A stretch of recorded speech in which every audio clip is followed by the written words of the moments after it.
And welcome. Sorry we are 5 minutes late. Welcome to this session on Will the Budget Help Revive Growth? The Union Budget and After. Actually, this is the third session on the economy that Ananta is organizing.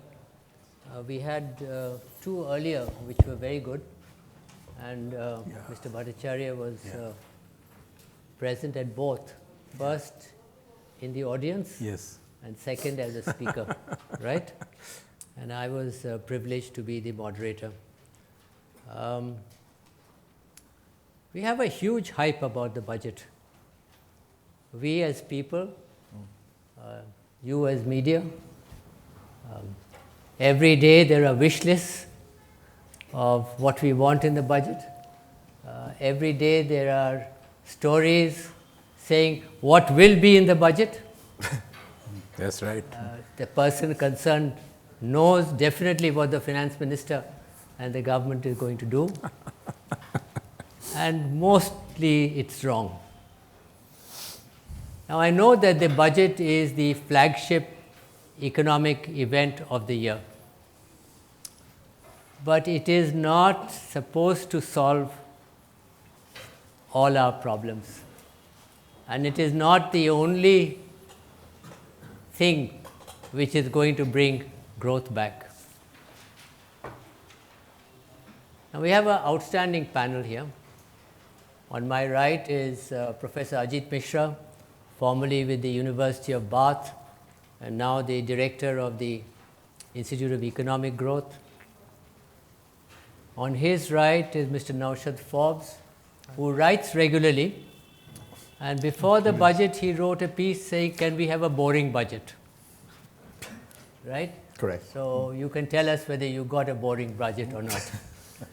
And of course, the third is Mr. Bhattacharya, who was the former editor of Business Standard and now is the editorial director of Business Standard, who writes regularly.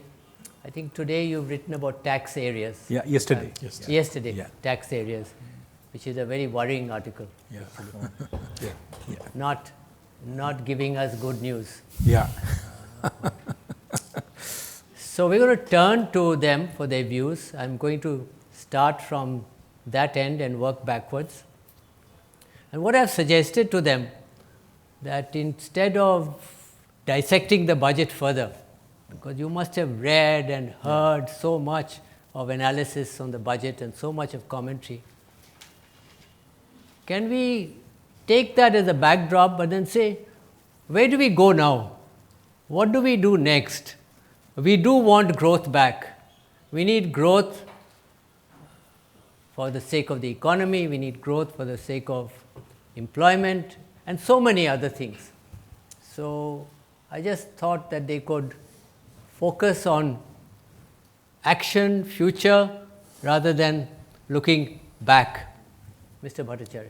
Okay, thank you, Mr. Das. Let me begin from where you left. Although I am from the media, I have no hesitation in admitting that the budget and the exercise that is called the run-up to the budget is a highly overstated event in this country. To be honest with you, it was not so when I started my career in journalism. It was an event, but it was not such a hyped event, you know. It became a very, very much talked about event, hyped event. Largely, to some extent, it was also the function of media business, in my view. And to some extent, Indian economy was reforming, it was opening up, things were happening. So the budget became a very, very important document, and a lot of things happen through the budget. Even if they don't happen through the budget, they will happen on the day when the budget will be presented. You know, 1991 is a classic example where the first Manmohan Singh budget happened, but the bigger thing that happened was not through the budget. That was the industrial policy liberalization. the delicensing and everything didn't happen through the budget. It happened through a paper simply tabled in Parliament. So this notion that budget is the big thing is probably a time has come, and since we are looking ahead, my first point would be that a serious exercise must be undertaken within the government, in civil society, even within the media, that why is it that if you want to be a $5 trillion economy in next 4 years, if you have reformed the economy, if you have got a GST in place where the rates are being decided by the council, and if you have got a direct taxes code already in place, all it needs is the finance ministry to say that, listen, here is my tax code. Why should the budget be the only instrument, as if the budget can revive growth? Why is it not an annual, in a sense, ongoing exercise, the monthly, weekly exercise, where you take steps? As you can see, indeed, the biggest step this government in its second term has taken was outside the budget, the corporation tax cut. So this obsession with the budget must end, because this obsession has raised expectations, created a hype, and therefore created a speech which has become a political tool for making announcements that don't make much sense. The real thing of the budget gets hidden, which is the financial numbers, the tax collection numbers. They don't come out in the open, but you have a long speech. Till 5 years ago, we used to have a railway budget. Now they stopped coming 4 years ago. Now how many of us has missed railway budget? Nobody. So probably a time has come where we create a kind of a self-imposed embargo, what kind of budget we present, because everything has been decided outside. You have a GST council, you will very soon have a direct taxes body, and God willing, if the government accepts the recommendation of a fiscal council, why do you need a budget? Yes, you need a budget on every start of the financial year. The government presents its financial account. Probably, and that will also be a clear indication that we have moved on from an economy which believes in tinkering with rates, doing this and that. Let there be stability, and let us move on with this. That's my first point. You want a boring budget? I wanted a boring budget, but not the kind of boring budget that we finally saw, Okay. where it was, so that's number one.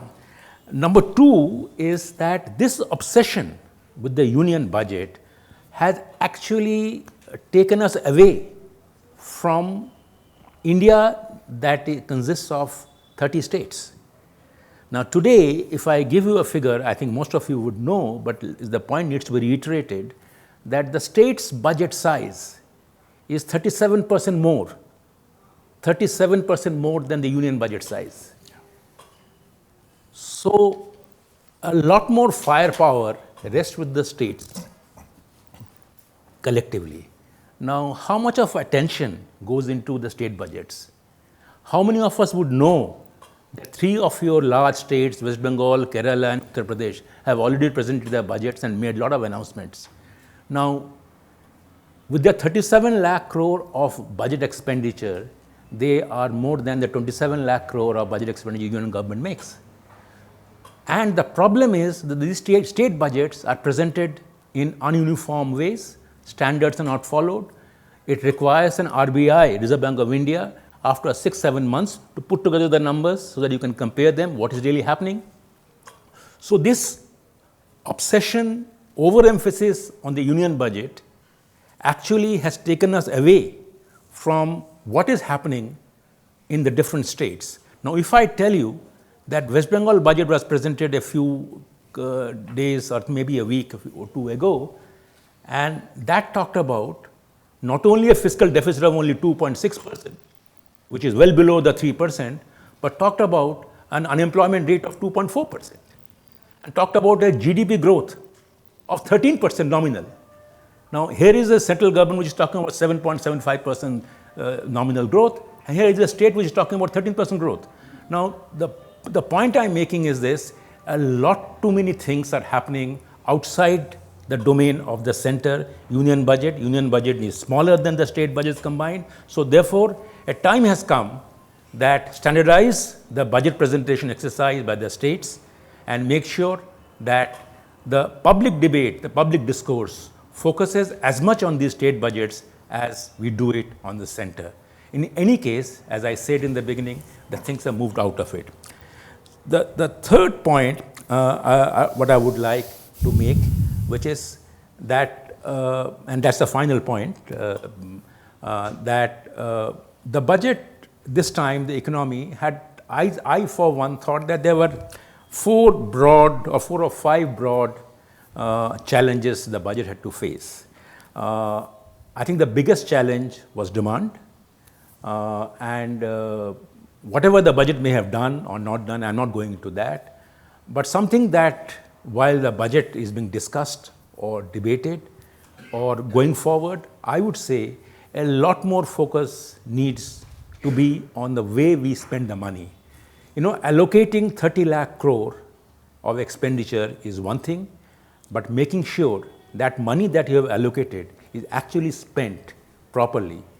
Now, last year's budget, you will have forgotten by now, there were two paragraphs which talked about how the government is setting up a website by which the MSMEs, small units, companies will get their payments faster. Now, when you look at the action taken report in this budget, what you find is as follows, that the government is in consultation with different ministries and how to see that the Samadhan website can be linked to other ministries. So, July budget was 2019 and February budget was 2020. All that you have achieved is some consultation that is happening on a critical area of how you spend the money. So, it is important that you spend the money, you create demand, but it is equally important, perhaps more important than how well, how efficiently and how effectively you can spend that money. The second point is this, that how do you take institutional reforms a step ahead of you? In my view, a time has come where you need strong institutions, new institutions. There is no reason why we cannot think of a GST council-like body for health or education or sectors where states and centers play an equal role. Now, why can't you not have a cooperative federalism through which the states and the center sit together and decide what needs to be done? So, institutional capacity needs to be built by which this expenditure can be spent more efficiently. Third point is something the budget must look at is the growing compliance burden on everybody. I think compliance is a good thing, but compliance burden, when it becomes a burden, is not a good thing. So therefore, the budget exercise is good, but it should also make sure and spend some time in the government that how that compliance burden as a result of whatever the government has done or reform or not reform, that compliance burden is absorbed less stressfully. Third is, I think the financial sector agenda is still incomplete. Probably it will play out and it will see its resolution in the normal course. And I think I am across my time, so I will just end by saying that there is need for the government to chart out its path on what it thinks of whether the economy needs to be transparent and open. Because there are serious doubts on this issue, whether transparency and opening up are articles of faith that this government, through these last 2, 3, 4 budgets, have actually been. So therefore, there is need for reiteration of the government's intent on this key issue. I think I'll stop there. Thank you. Thank you very much, Mr. Bhattacharya. I should have said that you must have seen it in the CV circulated, but I should have said that Naushad is the co-chair of Forbes Marshall, a great company from Pune, great traditions and values, and perhaps little less important than that, he has been president of CII 2 years ago. And even less important than that, he writes regularly for Business Standard. That's right. Yeah. No, sure. Ashok is a very indulgent publisher. So I fully agree with both the comments that you made, Tarun and Ashok, that you made, that the budget should become much more of a non-event. If you look at the US, the budget, no one knows actually when the budget is presented. It's simply a statement of account that you kind of need to mine the data for to discover. In the UK, it used to be similar to what we have now, but over the last 20 years or so, it's become, again, in the UK, much less of an event. You no longer have the Chancellor holding up that battered red bag and so on. And you instead... post-crisis, they had a little post-crisis, they had a small bag. So, and it's much more of a simple accounting exercise as opposed to an opportunity to talk about policy. So I fully subscribe to that view that we should make this much more of an accounting exercise and much less of an entertainment show as we currently have. Now, coming to your question on what needs to be done, whether it should have been done in the budget or whether it should be done now, I think is an unimportant question, really. I think what matters is what do we need to actually do. The starting point, I think, should be to recognize the economic slump that we're actually in. Nominal growth at present is, I think, the lowest it's been. I think the numbers are the lowest in 44. I was going to say 40 years, lowest in 44 years. Real growth is the lowest it's been in 11 years, using official government statistics. If you look at employment, unemployment at present is at its highest in, you'll know the number of years, but it's 20-some years. And more than anything else, if you look at where the employment is being created, it's quite troubling that in this last year, data shows that employment in agriculture has risen for the first time in, I don't know, in decades. And why? Because employment in construction has fallen. And as employment in construction, which was otherwise the most buoyant employment sector, as that has come down, migrant labor that was working in construction has now gone back to the villages and are showing employment in agriculture. So it's a very troubling economic situation all round. And whether in the budget or in the public statements of the government, I think we should start by acknowledging the slump that we're in, because if we acknowledge the slump publicly, then we create space for significant reform and for significant economic policy action. If we don't acknowledge the slump in a public and clear manner, then it seems to me we remove space for significant reform. Because, well, if everything publicly is broadly fine, why do you need to change a lot? We just need to wait and the economy will cycle up again on its own. And you feel it's not being acknowledged? I don't think it's being publicly acknowledged. So I think the starting point should be acknowledge where we are. Acknowledge that growth is at a 40-year low in nominal terms, 11-year low in real terms. Acknowledge issues with employment, and then use that to create space for significant action. Then, second, where do you need that significant action? To me, the easiest area of action is actually in liquidity.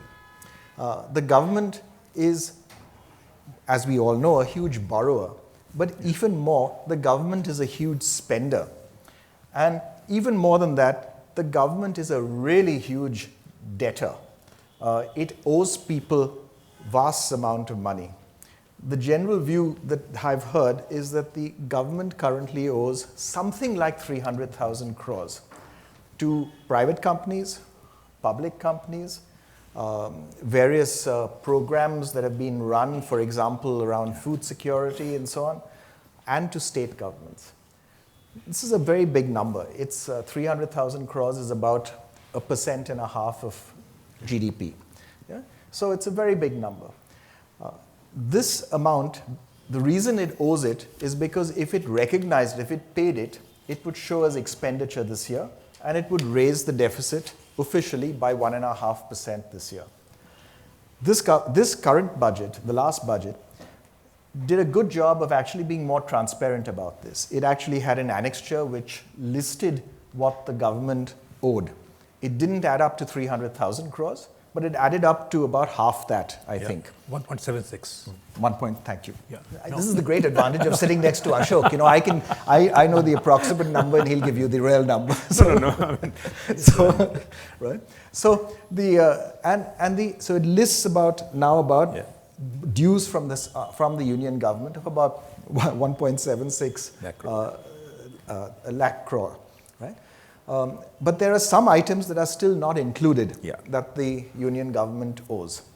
And the argument that I would make is that if one simply paid that amount, paid the entire amount of 300,000 crores, maybe by borrowing, would have to be actually by borrowing, and you put that money into the economy, that would be a liquidity infusion and an immediate stimulus like nothing else to really tackle the slowdown. Because it will enable companies to pay people to actually go out and buy things, and you start getting the whole economy cranking forward faster. The second big advantage of doing that is that this is the dues of the union government in any case. So if you pay it now, then you don't have to pay it next year. So yes, it would expand the official deficit by 1.5% this year, but it'll reduce it by a little less than 1.5% next year. So, you know, it's in a sense quite an attractive thing to do to actually stimulate the economy, it seems to me. And it's the category of that boring, you know, that because we follow cash-based accounting, we then try to reduce how much we show as expenditure, and because we want to reduce how much we show as expenditure, that's why we don't pay people, and this sort of cascades and chokes the economy. So that's the second thing I think that we should do. We should try and see how we can stimulate by actually infusing a massive amount of liquidity into the economy, and we've got a ready-made platform to do so by simply the union government paying its bills. The third point, and I'll stop with that third point, is that we have, I two more points. The third point is that we have a crisis in the non-banking financial sector. We have several NBFCs that have a solvency issue. They have loan books that exceed their asset books. And that needs to get addressed. And it's actually directly connected with issues in the real estate sector. So that's something that we need to confront and deal with in an effective way. We're starting to deal with it. There is a fund that's been created by the union government, but it's a relatively modest fund. 20,000 crores? Yeah, something like that. 20,000 crores. Checking, but 20,000 crores. So it's a relatively modest amount relative to the numbers that we actually need. The effect of it is a lot of unsold inventory, largely of housing, and a lot of unfinished projects. And unfinished projects are the most damaging thing that you can have because it's dead investment. No one's getting the benefit of it. No one's getting paid as a result. So, finishing those projects, getting the real estate sector and the NBFC issue addressed, which is actually two sides of the same coin, I think again is something that should attract much more attention and focus by the government at this point in time. The last point is on the external sector, if you like, and especially the external sector of Indian firms. I think between 1991 and 2017, every year saw generally a lower level of protection in the Indian economy and an opening up to the world. Since 2017, I think that opening up has been decisively reversed. And I think it's very unfortunate because I think at the end of the day, we have to ask ourselves what kind of economy and what kind of firms we wish to have in this country. Do we want firms that are internationally competitive, that are aggressive in their international sales, that want to go all around the world and sell everywhere?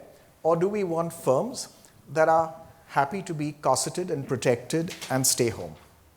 We have great firms. Tarun, you've spoken so passionately and I think accurately about the greatness of many of our best firms and of the industrial sector in general. And I think we need to recover our old confidence and really go out much more aggressively as firms. And the reflection of that should be that as firms, we should stop asking the government for protection and really look for a reversal of these tariff increases that have happened time and time again in these last 3 years. I'll stop there. But the tariff increases have been done essentially because of China. So the tariff increases... Is it protection? Is it legitimate protection or is it not legitimate? I just want to provoke you a bit on that. So some of the tariff increases, one could argue, is legitimate. For example, some of the tariff increases that we saw on steel about 2 years ago, when China had this huge overcapacity in steel production. Yes, you could argue that that was legitimate for that period of time. But if you look at many of the other tariff increases since, right, I don't think there's any China excuse really there. Why did we see the tariff increases on toys that we saw in the last budget, on footwear in the last budget? As we heard earlier on, tariff increases on walnuts. China doesn't, as far as I know, grow. Maybe they do grow walnuts, but I don't think they're a particularly sizable exporter of walnuts. Oh, they might grow. They might. They might grow. So They this might is grow in walnuts. anticipation. In anticipation, we want to deter them from growing walnuts. So we've seen, we increased tariffs on agarbattis. Now, my favorite example actually is from a trip to Vietnam, where we met this lady who speaks no English, who only speaks Vietnamese. And so I asked her what her business was, and she had her GM with her. And the GM spoke some English, so he said, well, we make agarbattis. So I said, that's a rather interesting product to make in Vietnam. I wasn't expecting to find this here. So he says, yeah, I make agarbattis. So I said, where do you sell your agarbattis? She says, in India. So I said, where did you learn to make agarbattis? In India. She says, we sent 10 people to Chennai some years ago. We learned how to make agarbattis. So I said, how many people do you employ? 10,000 people making agarbattis.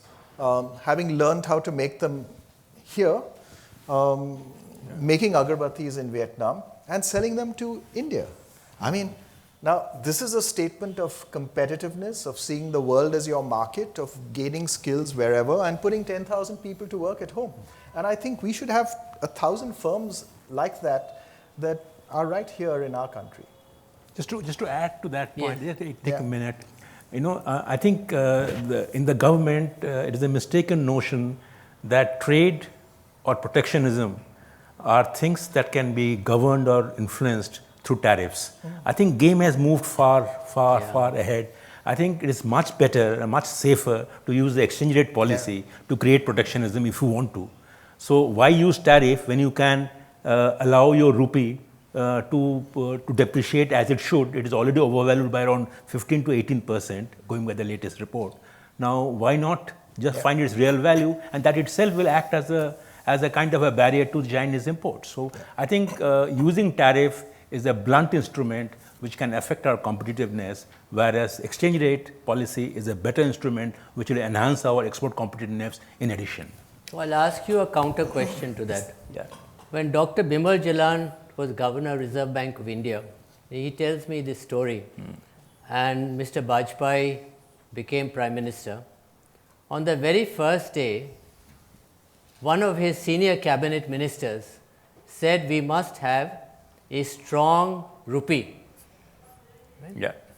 And immediately the rupee started falling in response to that minister's remarks. Dr. Jalan phoned the National Security Advisor, Principal Secretary to PM, and arranged a late night meeting with the PM. He flew from Bombay, met the PM, the Deputy PM, Mr. Advani, and one other senior minister and the Principal Secretary to PM. He said, if you go on saying that you want a strong rupee, the rupee will be 100 rupees to a dollar. So, I want all of you to shut up, because the market doesn't listen to you. They are not going to respond to you. They may actually respond the other way. And he said with the PM's approval, he achieved that, and after that there was no problem on any political statements on that. But do you think, the question is, in this government now, there's a ideological thing that we must have a strong rupee. Yeah, it's a strong. Is that why they're not? Absolutely, it's a strong sign of strong muscle.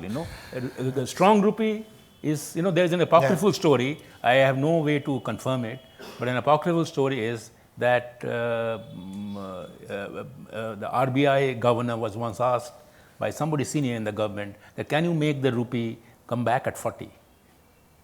So if that is these are apocryphal stories, I have no way to endorse them. But there is an obsession with a strong rupee in this country, with this government.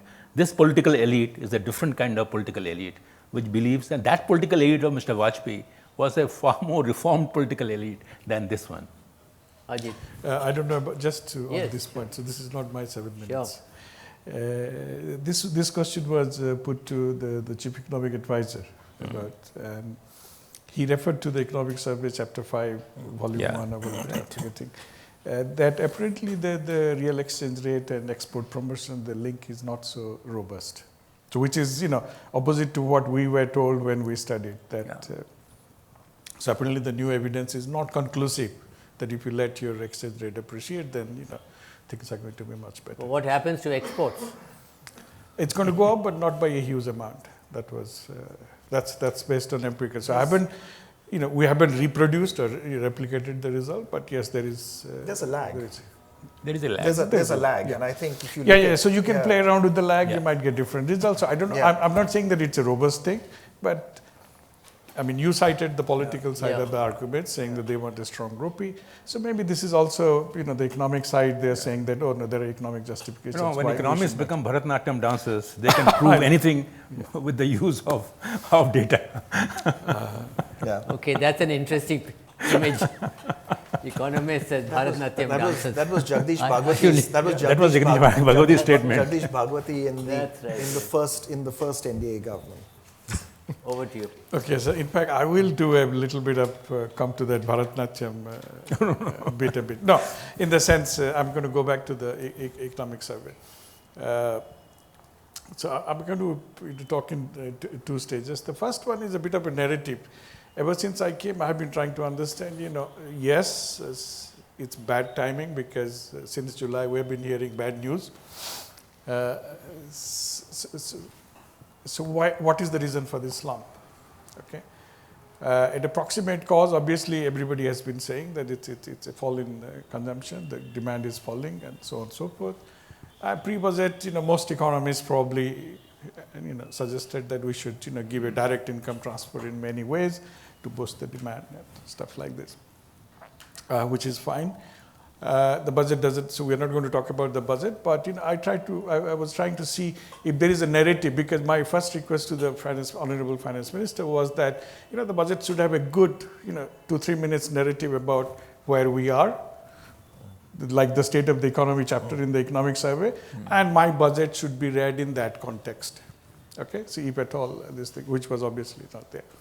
So anyway, so then the same question I asked the Chief Economic Advisor, and referred me to Volume 2, Chapter 1, State of the Economy. Yes, there is a model to explain what is this slump. And I want to share it with you. I'm not saying that I 100% believe, but that is a theory. There is a hypothesis there. And that can probably explain some of the thinking. Now, that probably needs more research. That's what I'm going to, do over the next things. Okay. So here is the take. See, we all thought, I'm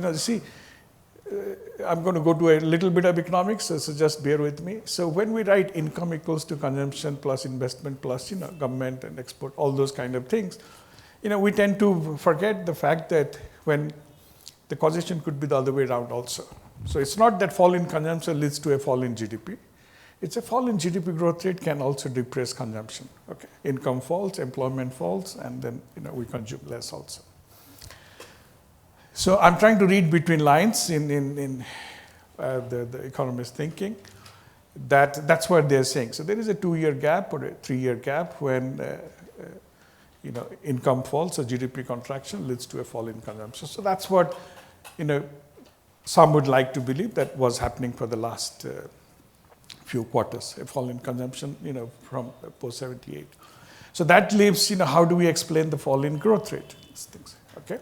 So that can be tracked to the fall in investment from 2011-12, fixed investment. As we know, it's been declining. And among them, the most prominent being household investment. Mind you, household is not just, you, me, and others. It's small farms, and it's a huge residual, okay? So you take out the government or the public sector, you take out the corporates, the rest is all household sector. So that has declined substantially. They are fixed investment. And that fixed investment can be of two types, or mostly it's of two types. So one is dwellings and houses, okay, and the other one is equipment. So both have, since compressed, both are falling. So that would explain, fewer houses being bought. So that's probably explaining smaller demand from the construction sector, okay. And it's been a long trend, this thing. If you look at, in fact, I have some figures, so if we are interested, we can do that, but it's a substantial drop, so that can explain. Similarly, equipment, demand can also explain why this thing. Couple that with what the model is saying, that there was a credit boom prior to that.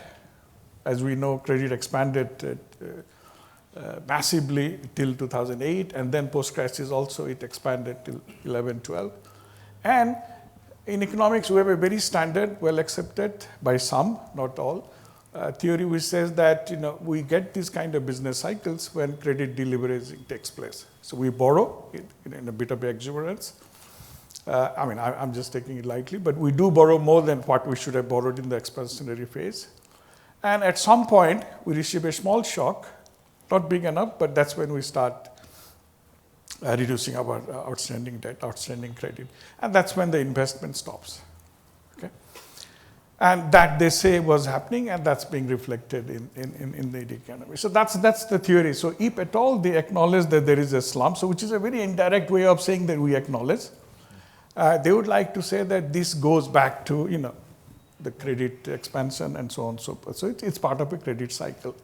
So the immediate implication will be that, well, if you really want to do anything, then you try to boost a private investment, by the households or in the corporates. In fact, which the chapter reads that, we know that corporate fixed investment has been more or less fixed around, 12, 11.5 and so on and so forth. So that they would say is the reduction from the past. So this credit cycle or the credit deleveraging might have affected them also. Okay. So the budget approach would be that you spend whatever money you could on things which will promote investment, private investment. Okay, so that's why the swing may be not current expenditure or direct transfers, as most people have been arguing, but go for capital expenditure, which could revive some of the private investment. So that's my reading of it. I'm not saying that this is explicitly written in it, but that's one possible explanation. Okay, could be behind the slump. But if it's that, then it reads further thinking, because now we are seeing that our problems are coming from the financial sector. So that's somewhere we have to now go and really address it seriously, not you do it so slowly as we are doing right now, I think. Okay, so that's my narrative, which I supplied to the missing one in the budget. Now the thing that to my mind we need to watch out for in the coming months, which are both outside the budget. The first one is already mentioned, the GST. Okay, GST reforms must be a big thing, so that it because we are in a crisis to some extent, partly because of GST hasn't delivered the way it was expected to be. So the moment again we have a revenue shortfall, we are going to have the same deferral of dues over to the next year. These 40,000 will be paid, but some more will be, 300,000 will be paid, but something else will be pushed on to the next year. So that's one. So People have talked about GST reforms. And secondly, the big thing, the privatization or the disinvestment. Okay, so that's again, lot will be riding on that about how we do over the next 9 to 12 months. It's a huge sum. We are looking at almost 1% of GDP, which is what. Little more. Yeah. Okay. So that's what it's going to come from privatization. And just to put in context, very nice numbers. So I'm not a numbers person, but this is very nice. You see, so when the revision went from 3.3 to 3.5, sorry, I'm going back to the budget a bit. It's not because of increase in expenditure or anything like this. It's because of failed disinvestment target, right? So if you take, 1.05 lakh crores, that was the target, which was the budget, and 18,000 per something, which is according to the government website, was the proceeds. So the difference is essentially 0.4% of GDP, by which our deficit had to increase. So again, if we don't meet those targets, we're going to have probably a worse or similar issues, lack of fiscal space next year also. I'll stop there. Thank you. I saw a document which is a ministry-wise statement of budgets for the last year, the current year, and the actual expenditure. The actual expenditure is way below the budget, right? So there's one problem: they're not paying because they have not got money. Second problem, they're not spending the budgeted figures because they don't have probably money, or they don't have the implementation mechanism. That's another thing. Where will it all end? How will it end? Because this is, we are going down, no? Yeah. We are going down the ski slope. How do we turn around? How do we start climbing? I just wanted to have this conversation with you all, and then we'll throw it open to the floor, because we can use, and you rightly use the word crisis, but we are in a bad spot. Is it possible that if government had the will, that they could, there must be huge waste of expenditure also, no? Huge waste of revenue expenditure by the government on many things. If there was a will, could they cut down unproductive expenditure and put the money into things which will create demand, create jobs, create growth? How? I'm putting a difficult question because I'm seeing that we are going down. I'm not seeing how do we turn around. Who would like to try? Naushad, you want to have a crack? Anything off the top of your head. Okay. What would you like to say? Then I'll go around the panel. So I'd say that how do you start turning? How do we start? Turning things? And so it won't be start one action. It'll be a set of actions. Yeah. It seems to me that. Or are we going to continue to go down? Well, that's the other option. Well, I think the classic words that both Ashok and Ajit are economists, so they will know this phrase. The phrase is "it depends," and it's what economists like to say, right? Yes. So and it depends, and or about two hands. It depends on the one hand and the other. On the one hand, on the other. That's right. So it depends on what gets done, right? So if we see a credible set of actions that between them add up to a change in sentiment, it's a combination of real stuff happening and sentiment changing, it seems to me, that will start turning things up. And we need to address both the real stuff and the sentiment. The real stuff is the kinds of things that we've been talking about, pay your bills, be externally oriented, be more optimistic about the competitiveness of firms, sort out short-term financial sector issues. The sentiment is also is basically a reflection of confidence in the future. Confidence in the future by firms and confidence in the future by consumers in terms of their willingness to go out and spend and buy.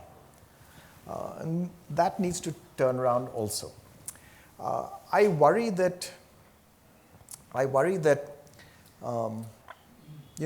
your view on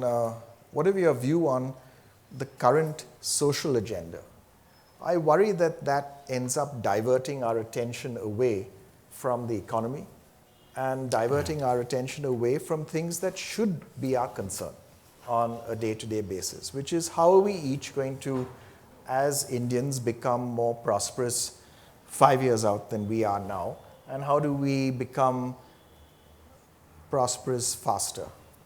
I think that should be much more something that consumes all of our mind space.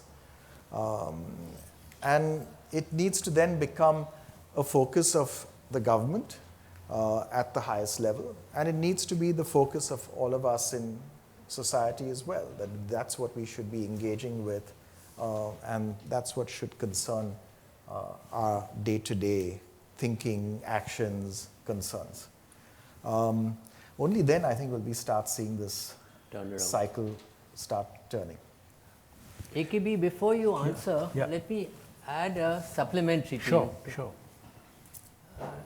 You and I have lived through that period of the 80s, and we worked together through all that time. And the country became bankrupt in 1990. We had less than $1 billion of foreign exchange reserves. Then only the turnaround came. Now, today we have over $400 billion of foreign exchange reserves. So that's a different situation. But yet the problems seem to be very deep right now. Am I exaggerating? Am I misunderstanding? How do you, adding to, so that when you take this into account in your response about the turnaround, am I seeing that maybe we will have to reach a 1990 situation before the country says, okay, we have to change direction, we have to take a U-turn? Because I'm not seeing signs of a U-turn, which will take us to what Naushad is saying, a more prosperous India, people are better off, people are feeling better, all of that. So, well, I just to sort of address the second question first. My sense is that we are on a different path of economic governance, and this is reflected even the kind of choices that we are making from the government. I think we are quietly relying a lot more on foreign debt than on equity. If you look at the last 3 years of budgets, so therefore when you talked about the forex reserves ballooning, it is actually a problem for the RBI to actually go out and do open market operation and get money out of the system, dollars, buy those dollars, and actually liquidity is large because of that problem only. Now, when you go out on more borrowing, whether it's through the ECBs or whether through the government, the index bonds and everything, my sense is we are getting into a situation which probably, it's a wrong example to give, but it's a Latin American model where it affects your domestic manufacturing, because the foreign guy who puts his money in a bond here, in rupee denominated bond, he will be interested in a strong rupee, and he will be interested also in high interest rates, because the yields has to be good. So I think if our model moves away from equity, because equity is not going to come if we don't reform the economy. So my fear is that are we moving, changing our direction, the way we are going, in a sense that maybe from 5 years from now, we will not have the crisis that we saw in 1991, but it will be a different kind of crisis, which will be where we will be manufacturing far less items in India. We will maybe do a lot of services, but as a manufacturing power, the dream will be a big, big challenge if this is the path that we follow. That's the sense I get. Coming back to why your very valid concern, that why is it that the budget numbers look so phony, in a sense that you produce a budget expenditure of X and you saw, and I remember the figure, don't tease me on this, the figure is 88,000 crore shortfall in there. It's almost a lakh crore, Now, why did it happen? Because the government wanted to bring it down. And if you look at the root cause of it, it starts from one issue, which is that the government realizes, and rightly so, that the headline fiscal deficit number is very important to get the foreign guy, the rating agencies, to keep me in good shape. So therefore, I need foreign money. So therefore, I will keep the headline number right. But to keep the headline number right, I will present revenue numbers which are not necessarily realistic. Now, in the last 2 years, 18-19, you have said what you have done is your revenue projections have been way out of line. You have a budget in which you suddenly add 50,000 crore of extra corporation tax collections for no rhyme or reason.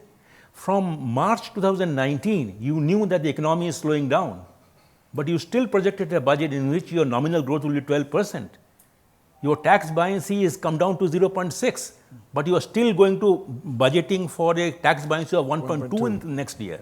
Now, I think the real problem is that our revenue numbers are not realistic. The day we start projecting real revenue numbers, my sense is our budget size will come down, but I think our tax guys will breathe lightly. They will not go out and sending out notices to people, and our expenditure ambitions will be moderated, and probably we will do what we wanted to do. Even in the 2019-20, there is a revision of 1.6 lakh crore of revision downwards. This is apart from the 88,000 crore of revision downwards in expenditure. So, one reason could be that we are presenting the budget in February 1, and earlier used to do it at the end of February.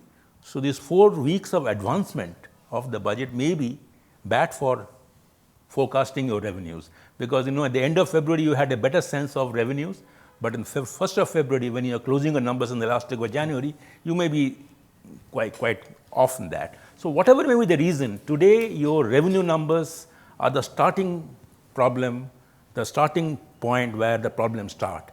If you can get your revenue numbers right, be more realistic, my sense is your expenditure planning will be better, then you will do your damn best to spend your marquee scheme like Pradhan Mantri Kisan Yojana, where you had provided for 75,000 crore, you ended up spending 22,000 crore less this year. Now, why does it happen? This is your marquee scheme. This is a scheme that was politically, economically, in my view, would have created instant demand in the rural economy, but you could not spend the entire money. Now, that is because you realize that I have to keep my fiscal deficit to that level, headline number. Doesn't really matter, extra budget borrowings, take it higher, but the headline number is there. So, I can tell my foreign investor and the rating agency, listen, I've met my target. I've stayed within my 0.5% slippage. So, I think that's the real problem. A generic solution to this problem, in my view, we have to move, I think Naushad was talking about it, that we have to move towards cash accounting system. There is no reason why we should not do cash accounting. Accrual. Sorry, from cash accounting to accrual. I'm so sorry. From cash accounting to accrual. Till we do that, government numbers and the budgets will not reflect the actual reality on the ground. So this is what I meant when I said we needed a boring budget, but Ashok said it much better. Yeah, but on the last point, presumably, these foreign rating agencies, I mean, they're professional economists, so I'm sure by now they would have also learned that, the headline 3.5 is not really 3.5. Yeah. There are stories behind it. So I'm sure they also know this, government playing. But I think what you said earlier is I think you're giving them too much credit. Yeah, I know. But yeah, the debt movement is I agree. On the 2 points, so on a meta level, trust and the right sentiment, which is important. It's often undervalued by economists. We don't think we treat capital, labor, all these are very important things. You accumulate them, but we ignore trust. But that probably these things. And my own experience is the way post-crisis lending was revived in the UK, for example, with so many banks falling and these things. Trust was very low, and this thing. And something similar needs to happen here. Restoration of trust. Trust in so many things. Trust in the budget, the revenue forecasting. Citizens and firms need to trust that. And how to build trust? Well, trust has to come right at the top, the government level, and it should filter down everywhere. The thing I noticed that in India we operate with the basic premise of distrust. So whenever any problem, we bring in new solutions, it becomes difficult. You mentioned compliance cost. This is huge, okay, and that's because we start with distrust. Now, some of that sentiment has to change. It's not going to change overnight in a month or two, but somewhere, the top leaders, the government has to be on that path. Take the example, your Biswas, Vivad se Biswas, these things, It doesn't seem like a Biswas thing. It's like ordering you to, you have won the first case, I haven't, but you pay 50% of that, okay? Now, Biswas trust has to be a voluntary thing. You cannot force me to trust you, okay? Because that's not trust. And so we're going wrong somewhere, very deeply. We have excessive bureaucratization. I don't know about how the ease of doing business has come down and stuff like this, but there is still heavy level of bureaucratization given the number of these things. And I must say that this is free from press and all those things? No. Okay. So, because, at times, I mean, he's there, I know, but... No, I will not write about it. Tonight. Yeah. This is what Professor Ajit Mishra said. Okay, see, I'll tell you, okay. So, as an economist, I always believe that when we regulate... Good old days, I would do it. When we regulate or things like this, this is, to kind of encourage the compliers, okay? So those who comply, we want to encourage them, we want to incentivize them, so which is why the rules are brought in. We never highlight the fact that, we're going to scare them, okay? So you don't bring a bankruptcy law to scare the corporate world, okay? So there is a subtle difference between what, your law should be doing, what your regulation should be doing, and how you are going to do it. So that attitude has to change. Good. Okay? If the economic survey is so heavy on wealth creation, it should be the counterpart to it. Okay? If we're going to let people create wealth, we must respect that also, and we must, change in our attitude. So that's at a meta level. This has to go on, for a while before we can these things. But at a lower micro level, I think the first thing that I said, because of our revenue, all these things, the two fundamental things that we'll have to keep watching every month, every week is the privatization, how it's proceeding. Okay, all emphasis should be on that, and GST. It's. Thank you. Course of the Q&A, I will also turn to Professor Shekhar once, because he is extremely knowledgeable on agriculture, and I do want a little reference to that, and I think a couple of minutes from you, Shekhar, would be very good. Yes, sir. Mic here, please. As brief as possible, so that because there are many hands going up, we'll go around. Thank you, sir. I am P.K. Sharma. One or two basic questions I want to address. Is it not the charter? You call it a budget. It is not a budget charter. Secondly, can we relate our economy with the spirituality? As spirituality also says, reduce the savings, like that. And thirdly, we are some way not getting the right talent at the right place. For example, the personality sitting over here in Institute of Economic Growth, if you look their case in 80s, they were emeritus economists. They may be the education minister also. So, for example, the present governor and the previous governors, if you compare their qualifications, compare their decisions making power. So, I may be wrong in I am telling my opinion. So, I want to just share this questions. Thank you. We'll take a couple of more questions and then come. Gentleman at the back, I'll come to you. I am Satpal Singh. I work in Merlin Hawk Aerospace Private Limited Company. I am not an economist, but my basic question is that in 75 years of our independence, over 133 crore people must have generated a huge amount of wealth. Wealth generation is one of the important questions. But where that wealth is going? I go to Bombay occasionally. Just let me speak for a few minutes. I go to Bombay, I go to Lucknow, I go to various places in the country. I find that the situation is in shambles. Bombay is one of the richest states or richest cities in the world. It is the 12th number. I made a study of that as a Bombay as an example.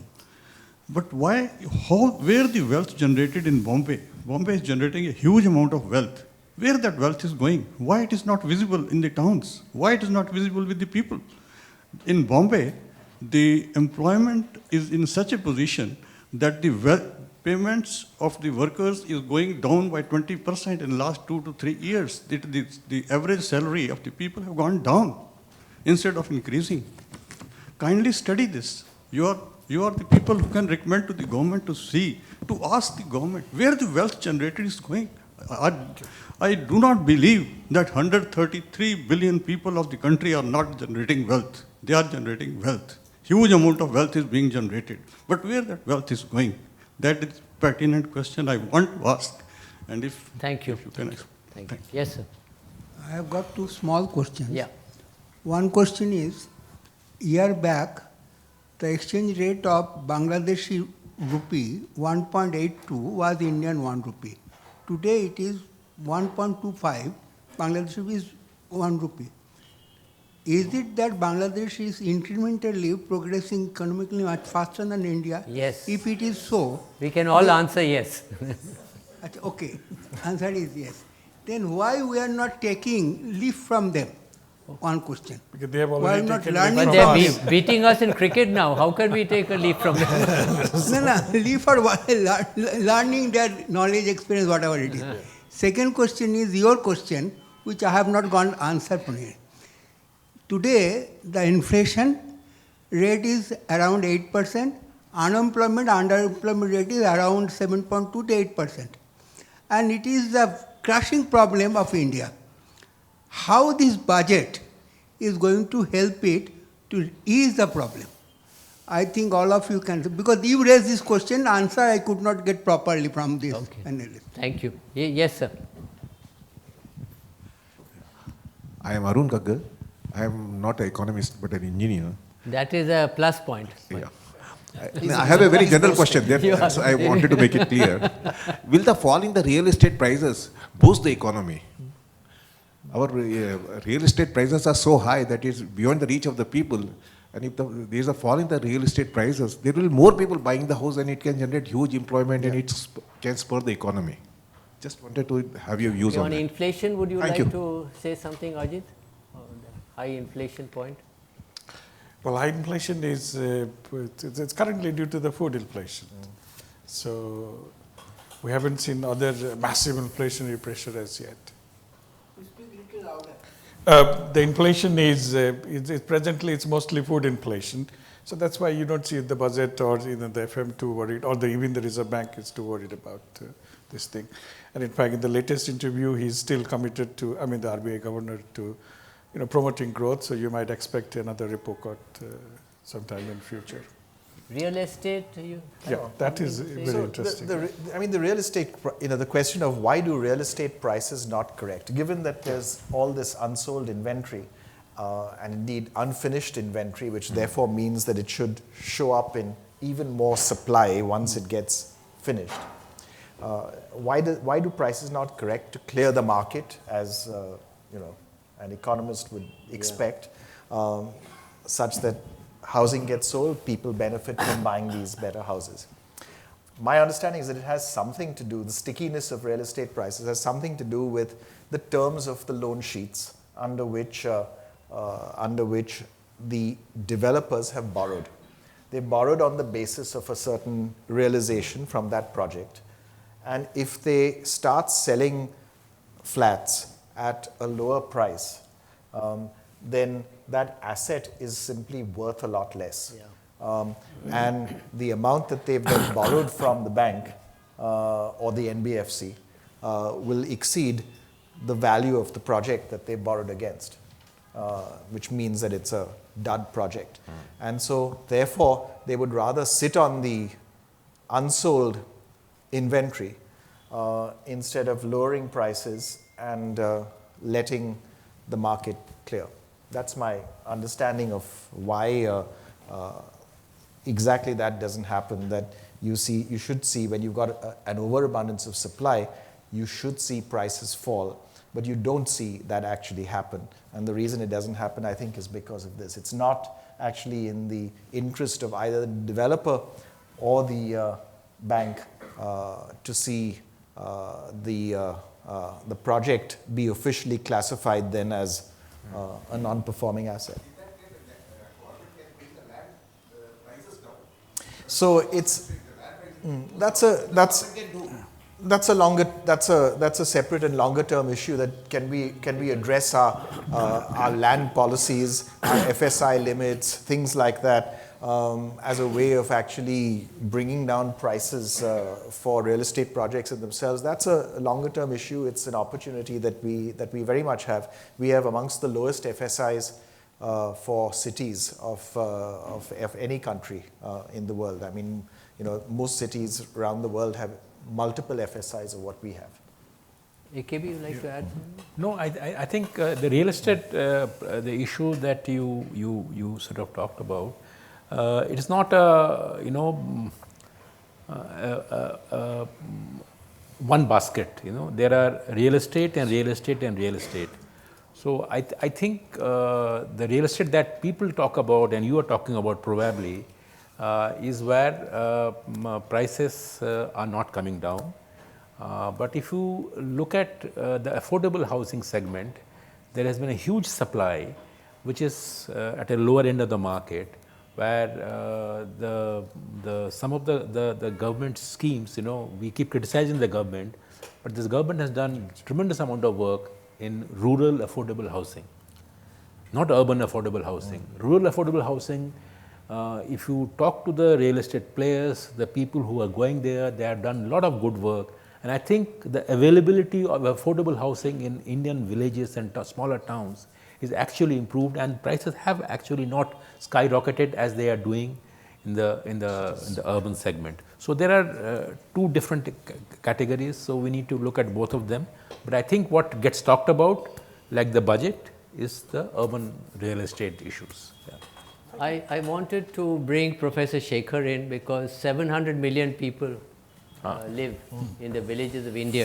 I think if I can get you to stand up, because so that people can see you, and just tell us, what's happening, because there seems to be a collapse of demand in the rural areas, and that was what was fueling a lot of growth, lot of demand, lot of consumption, lot of production, lot of growth. What's happened, and what do we need to do? Yeah, I'm glad this question has come up, because unfortunately in the budget discussion and also the discussions preceding the budget, the focus on agriculture was conspicuous by its absence actually. When we look at agriculture sector in the last few years, one thing that comes out very clearly is that the capital formation in agriculture has been clearly declining for quite some time now. And by capital formation, you mean investment? exactly, basically. investment. And when you look at the investment, actually only a quarter of the investment is done by the public sector, whereas more than 3/4 of the investment is done by the private sector. So why does private sector investment is going down in agriculture? Then obviously, I mean, one of the plausible reasons is that whatever growth that we are seeing in agriculture is not translating into incomes for farmers.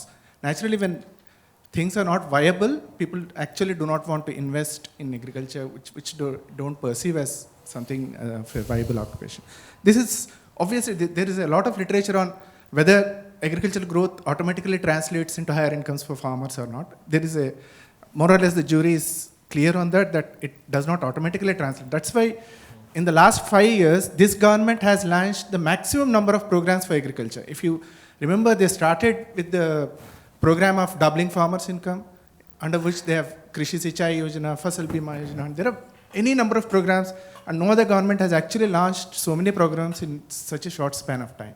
In spite of that, last year they had to finally take recourse to a program called direct income transfer, which was PM Kisan, because none of these programs was actually giving the desired results. So this is very crucial. One, this direct benefit transfers are also, that's the question has come up, although they have allocated 75,000 crores or something, they have fallen short of that target by nearly 25,000 crores. Why has this happened? This is basically an implementation problem. Whatever scheme you design, ultimately the implementation, both for agriculture and health, rests with the states. And here, most of the programs that have been launched have been hugely centralized without much states input. In fact, I would go back to some of the programs which were done in the UPA 2. For all its other problems in UPA 2, they had a couple of very interesting programs around 2008 and between 2000, which continued till this new government took over, which actually resulted in growth coming from the rain-fed regions of the country for the first time in independent India, between those 4 or 5 years. And those programs were, the basic mantra of those programs was decentralization. They did very simple things like putting a large chunk of money, I'm talking about Rashtriya Krishi Vikas Yojana, they put a large chunk of money, huge chunk of money aside, and they told states 2 things. One, they have to continue their investment in agriculture, because agriculture is state subject. So suppose they have invested 4% in their agriculture in the previous year, they have to continue doing that this year. One, that is the first condition to be met. The second condition is every state has to prepare detailed district agricultural plans for 15 years, how they are going to go ahead with their agriculture. These are the 2 conditions to be met for each state to be able to tap into those resources. And all the, you won't believe, some huge states like UP also prepared their plans in a matter of few months for 63 districts. And that was a huge success. In fact, I won't call it a huge success, even if it is actually resulted in growth coming from rainfed region, that's a major.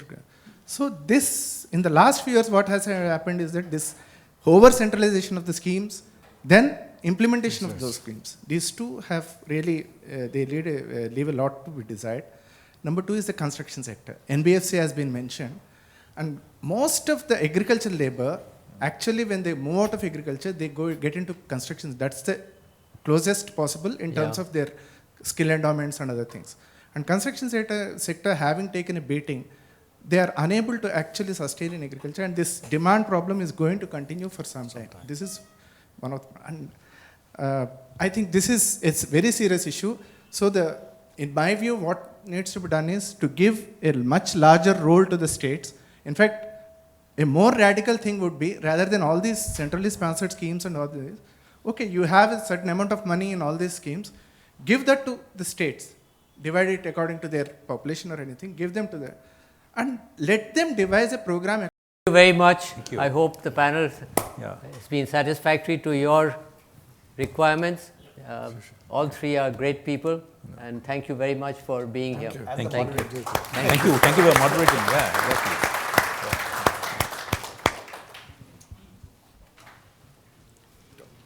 Thank you. Thanks.